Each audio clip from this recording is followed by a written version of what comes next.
पाश्चात्य दर्शन के विद्यार्थी जो बीए प्रथम वर्ष में पाश्चात्य दर्शन का अध्ययन कर रहे हैं, उन्हें विदित है कि हम अरस्तू का अध्ययन पिछले कुछ वीडियोस से करते आ रहे हैं।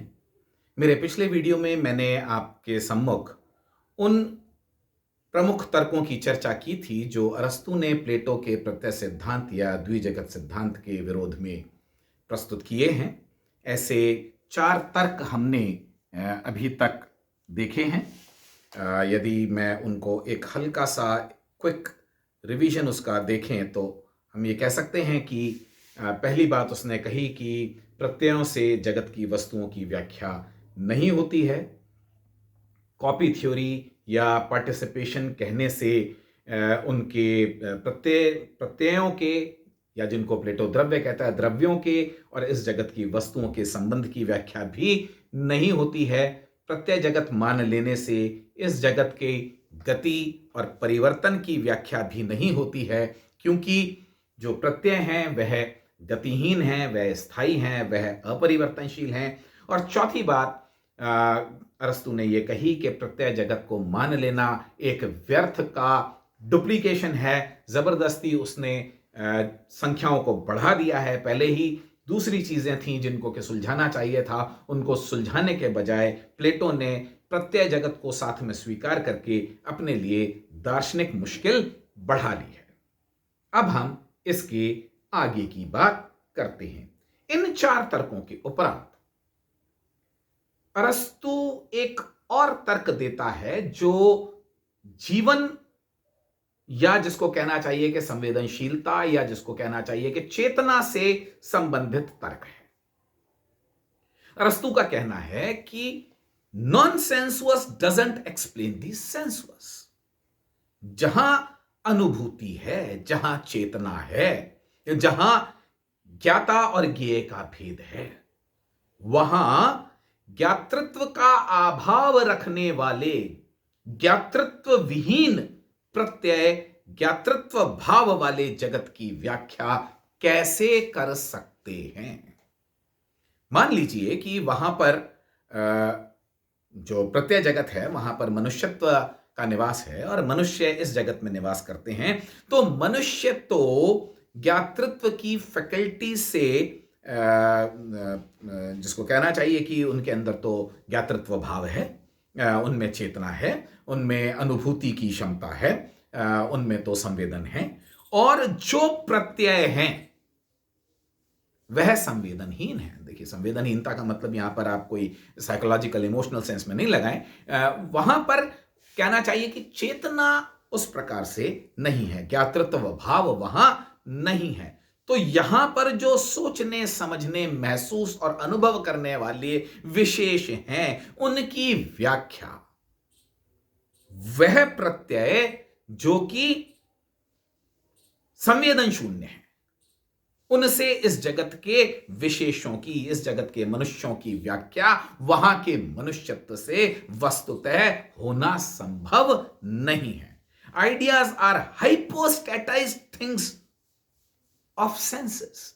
वहां क्या किया है आपने सेंसेस से एब्स्ट्रैक्शन करके आइडियाज का निर्माण कर दिया। अननेसेसरी डिफाइड कहता है। डिफाइड का मतलब क्या है? उनको डेटी बना देना। डेटी बना देने का मतलब कि जिस तरीके से हम हमारी कल्पना में, अरस्तू कहता है कि मनुष्यों में से देवताओं का निर्माण कर लेते हैं, है ना। हम मनुष्य की पूर्णता की कल्पना में देवता का निर्माण कर बैठते हैं और ये मानते हैं कि देखिए वो सारी मनुष्य की कमजोरियों से ऊपर है, अछूता है। ऐसे ही तो देवता को हम निर्माण करते हैं। हम ऐसी ही तो मरणशील मनुष्यों से शाश्वत मनुष्य की कल्पना कर लेते हैं। तो अरस्तू कह रहा है कि जो आपने प्रत्यय बनाए हैं और जिनको आपने एक प्रत्यय जगत, यानी कि जिसको आप एक स्वर्ग सा बताने की कोशिश कर रहे हैं, तो आपने एक ऐसे स्वर्ग का निर्माण किया है जहां पर आपने इंद्रिय संवेदनों से युक्त विशेषों को, इंद्रिय संवेदन से युक्त सत्ताओं में से एब्स्ट्रैक्ट करके कोई आपने शाश्वत सत्ताओं की कल्पना कर ली है। आपने उनको इटर्नलाइज, यानी कि आपने उनको एक अमरत्व प्रदान कर दिया है। कहां से निकाला है आपने? आपने वही मरणशील मनुष्यों में से निकाला है, और वह अमरणशील सत्ताएं, यहां के मरणशील, वह संवेदन शून्य सत्ताएं यहां की संवेदनशील सत्ताओं की व्याख्या नहीं कर सकती। और इस प्रकार जो आइडियाज हैं वो किसकी कॉपीज हैं?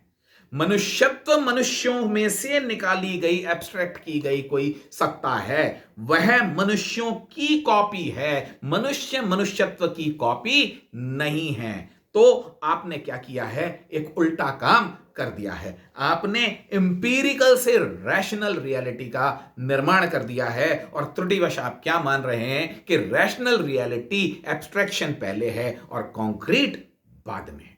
और इस प्रकार का कार्य करना एक बड़ी दार्शनिक त्रुटि है, एक बड़ी दार्शनिक भूल है। अतः प्रत्यय जगत का कोई औचित्य नहीं है।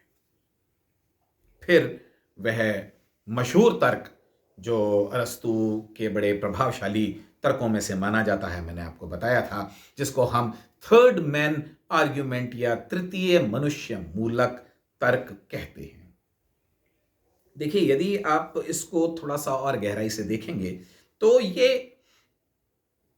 किस्सा पार्मेनिडेस के टाइम से चला आ रहा है। प्लेटो ने इसका एक अन्य प्रकार से उपयोग किया। ज़ेनो ने इस बात को सबसे पहले व्याख्या के तौर पर सामने रखा। मोशन, टाइम, स्पेस, इन सारी जो सत्ताएं हैं, इनकी डिविजिबिलिटी या नॉन डिविजिबिलिटी से लेकर के ये बात उठनी प्रारंभ हुई। लेकिन पहली बार अरस्तु ने इसको अपने पक्ष में तृतीय मनुष्य मूलक तर्क के रूप में प्रयुक्त किया, प्लेटो के अगेंस्ट। ऐसा नहीं है कि आइडियलिस्ट ने इस तर्क को अपने पक्ष में प्रयुक्त नहीं किया, लेकिन प्लेटो इसका रूप बदल करके इसके दूसरे डायमेंशन से उन्हीं आइडियलिस्ट के विरोध में इस तर्क को प्रयुक्त करता है। वह ये कहता है कि देखिए, प्लेटो का ये मानना है कि विशेष होते हैं और विशेषों के सामान्य होते हैं, और सामान्य क्या करते हैं? वह रिलेटेड होते हैं विशेषों से। ऐसा प्लेटो मानता है। यद्यपि जिस प्रकार के सामान्य प्लेटो मान रहा है और जिस प्रकार के विशेषों की वह बात कर रहा है, उसमें प्लेटो के अनुसार संबंधित स्थापित करना प्लेटो के लिए बहुत बड़ा चैलेंज है, और उसी चैलेंज को एक्सपोज करते हुए अरस्तु प्लेटो की आलोचना भी कर रहा है। फिर वो साथ में क्या बात कहता है कि देखिए, किसी भी एक्स का किसी वाई से रिलेशन तब होगा जब उन दोनों के मध्य कोई कॉमन होगा, यानी कि कोई तीसरी चीज आपको लानी पड़ेगी। यह तीसरी चीज ही तीसरा मनुष्य है ना, इसलिए इसको थर्ड मैन आर्ग्यूमेंट कहा। अब क्या हो गया कि आपको ए और बी के मध्य रिलेशन स्थापित करने के लिए या इनके संबंध की व्याख्या करने के लिए कोई सी नामक सत्ता की कल्पना करनी पड़ी। स्पष्ट है कि ए और बी में अगर कॉमन निकालेंगे, जो ए में भी व्याप्त है और बी में भी व्याप्त है, तो ऐसी कोई सी सत्ता होगी। अब वो ये कह रहा है कि देखिए, ये सी सत्ता मानते ही आपके सामने दिक्कत क्या हो गई। आप न केवल इन दो का संबंध की व्याख्या नहीं कर पाए, बल्कि आपने अपने लिए एक नई चुनौती का निर्माण कर लिया। और वो चुनौती क्या है कि आपको एक तरफ तो ए और सी का संबंध स्थापित करना पड़ेगा, और दूसरी तरफ आपको सी और बी का संबंध स्थापित करना पड़ेगा। तो दो विशेषों में संबंध स्थापित करने के लिए किसी तृतीय सत्ता को मानते ही समस्या यह हो जाती है कि प्रथम और तृतीय के संबंध की व्याख्या आपके लिए चुनौती बन जाती है, और पैरेलली तृतीय और द्वितीय के संबंध की व्याख्या आपके लिए चुनौती बन जाती है। क्योंकि अब ए और सी के मध्य संबंध को स्थापित करने के लिए या संबंध की व्याख्या करने के लिए आपको एक तरफ कोई डी नामक सत्ता माननी पड़ेगी, और उसी प्रकार सी और बी में संबंध स्थापित करने के लिए आपको किसी ई नामक सत्ता की कल्पना करनी पड़ेगी। यानी कि आप दो को सामान्य से जोड़ने का प्रयास करते हुए त्रुटिवश ज्यादा कॉम्प्लेक्स, अब आप ना केवल डबल कर रहे हैं जगत को, आप विशेषों की संख्या डबल नहीं कर रहे हैं प्रत्यय मान करके, बल्कि आप उसको कई गुना बढ़ा डाल रहे हैं, और व्याख्या आपसे फिर भी नहीं हो रही है। तो ये एक नेसेसरी का अननेसेसरी कॉम्प्लिकेशन प्लेटो ने तृतीय मनुष्य के रूप में स्वीकार कर लिया है, और इससे प्लेटो को बचना चाहिए।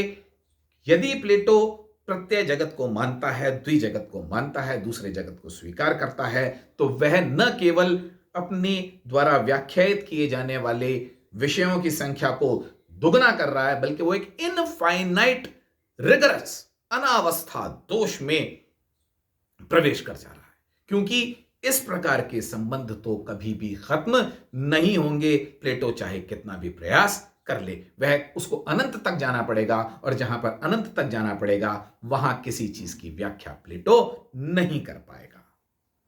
और अंत में अरस्तु प्लेटो की आलोचना में जो अंतिम तर्क प्रस्तुत करता है, और इस तर्क में उसके सारे तर्कों का एक प्रकार से सार समाहित हो जाता है। एसेंसेस और universals are to be found in things.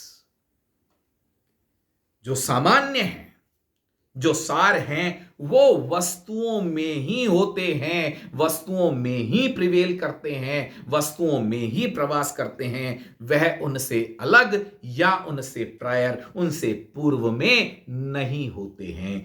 अश्व और अश्वत्व एक साथ रहते हैं। दोनों को अलग अलग मान लेने से अनेक प्रकार की दार्शनिक और तार्किक समस्याएं उत्पन्न हो जाएंगी। अतः प्लेटो का प्रत्यय सिद्धांत कोई बहुत सुदृढ़ सिद्धांत नहीं है, और द्विजगत सिद्धांत एक काल्पनिक सिद्धांत है, और एक काल्पनिक सिद्धांत के साथ साथ एक व्यर्थ का सिद्धांत है, जिसकी दर्शन में कतई आवश्यकता नहीं है। इतनी बात कहने के बाद अरस्तु अपने उस प्रस्थान बिंदु पर आता है जहां से वह अपनी तत्व मीमांसा, प्लेटो की तत्व मीमांसा का खंडन करने के बाद में वह अपने सकारात्मक पक्ष की तरफ जाता है।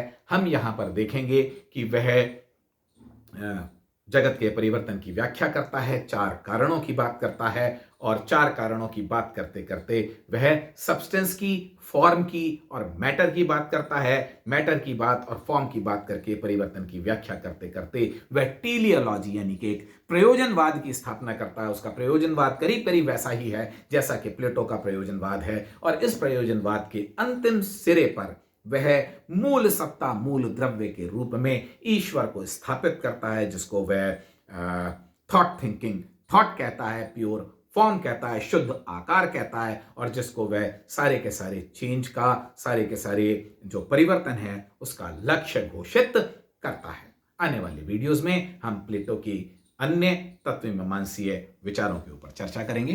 Thank you very much.